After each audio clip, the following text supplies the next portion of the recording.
اختك طلعت من الصبح راحت لبيت عمها بدها تودي غرض ولهلا ما رجعت. الصبح لهلا ما رجعت؟ لك والله لا اخلعها قتلة، خليها تحرم تخطي عتبة باب البيت.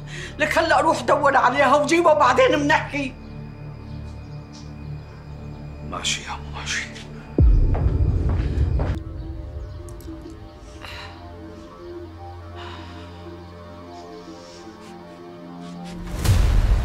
لك شبك لك ابني بتطعمي هالمسكينه لقمه. ما عاد تاكل ولا لقمه ليصير اللي بدي اياه من اخوها. هالشي ما بيجوز حرام. ما تخافي عليها، ما رح تموت من الجوع. المصاري اللي سرقهم اخوها فزروهم فزر. بس يا ابني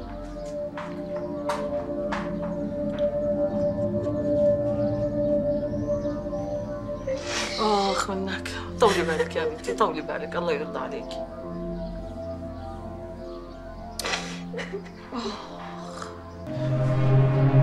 يوم رحت على بيت عمي وسألتهم عن اختي، قالوا لي انه اختي راحت لعندهم من الصبح، قعدت عندهم بس نص ساعة وحملت حالها وطلعت، قالت لهم راجعة على البيت. بس هي ما رجعت لهلا؟ لك والله بعرف يا مو، بعرف، هذا اللي مطير لي علي. يبعت لي حمى ليكون صاير لها شيء، برضاي عليك تقوم تدور عليها. لك يا مو شو بده يكون صاير لها يعني؟ بعدين انا شو بدي ادور عليها؟ وين بده يروح؟ شو بده يقول للعالم؟ انشر عرضي يقول لهم اختي ضايعة؟ ما بعرف، دور عليها بالحارة عند قرايبنا لما يكونوا شافوا او بيعرفوا عنها شيء. لا حول ولا قوة إلا بالله على مصيبة، لا حول ولا قوة إلا بالله. يا ربي دخيلك. لا ما رح فكها وما رح سامح اخوها. طب يا ابني خليني نروح لعند ام سعيد، والا انه هالبنت عنا. امي شو صار لك انت؟ بدك تخربي بيتي؟ لك ابني ليش هيك عم تحكي؟ يعني اذا رحتي خبرتيها بدهم يخبروا الكركون ويجوا لهون وياخذوني يحبسوني. لكن معقولة هالبنت تضل محبوسة عنا ومربطة ولا حرام؟ لا ما رح تطلع لنا. خلص انا بلاقي طريقه اوصل فيها الخبر لاخوها.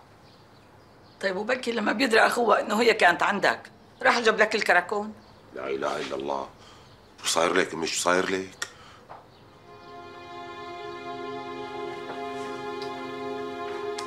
حسبي الله ونعم الوكيل. يا مو فتت الحارة شبر شبر، نكدت فوقاني تحتاني، سألت عنها الرايح والراجع، فتت على القهوة سألت عنها، يعني فضحت حالي وما لقيتها. يعني وين بدها تكون راحت؟ يا خوفي يا مو تكون هربت. اوعك، بنتي ما بتعملها، وليش لحتى تهرب؟ ما بعرف، بس أنا متوهوش يا مو. يا رب تكون البنت بخير. يا رب دخلي. مين على الباب يا مو؟ ما في حدا يا مو، خربطي. أنا تعبانة فايتي ارتاح يا مو.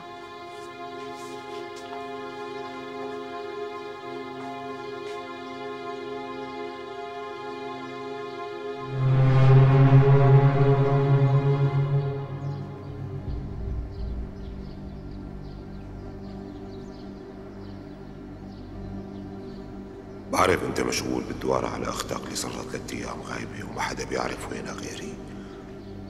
انا بقول لك وينها، بس بشرط ترجع لي حقي اللي سرقته مني. هي قلت لك اللي عندي، رفيقك حمدي.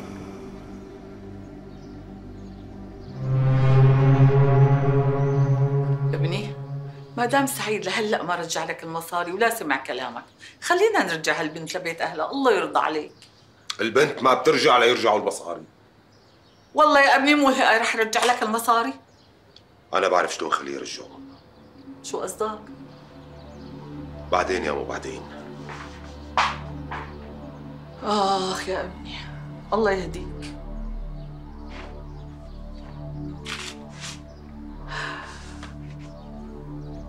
اسمعيني يا بنتي، بدي احكي معك هالكلمتين. انا هلا رح فكك وخليك تروحي لبيت اهلك، بس بدك توعديني انه ما تجيبي سيره لمخلوق يخلق انك كنتي عنا او انه ابني اللي خطفك. توعديني؟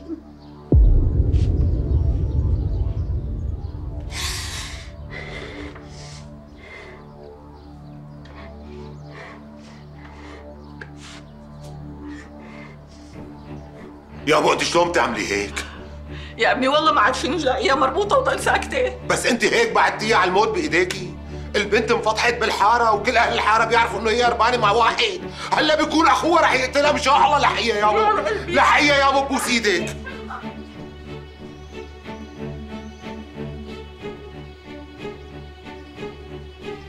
ان شاء الله يا ابني، مشان لا تخافي يا ابو، ان شاء الله يا ابني طول بالك. ان شاء الله طول بالك. وين كنتي؟ احكي لي وين كنتي قبل ما اشهدك. يا ابو لا تتدخلي، لا تتدخلي. كرمال خاطري يا ابني، كرمال خاطري، الله يخليك. اعطيني. وين كنتي وليه؟ هلا بتقول لك اعطيني الخنجر يا ابو، الله يخليك، كرمال خاطري. خلص طول بالك، طول بالك يا ابو، طول بالك يا سيدي، بعدين طول بالك، كرمال خاطري، الله يوفقك، الله يخليك. يا نعم يا ابني، وين كنت تكتبي يا ابني؟ وين كنتي وليه؟ وين كنتي وليه؟ يا ماما، يا ماما الله يخليك، يا ماما الله يخليك، اتركها لاختك، يا ماما الله يخليك، اتركها، اختك مظلومة. ايه مظلومة؟ الحقيقة ابني هو اللي خطفها، حط عندي أمانة بالحفظ والصون، الله وكيلك، كله مشان يضغط عليك أنت لأنك سرقت مصرياته. كان عنا ملكانات وبيوت، خليتنا نبقى ببيت بالكرة، فلسنا، ما عاد معنا ناكل لقمة أكل. بيهون عليك يا أم سعيد؟ مزبوط هذا الكلام سعيد.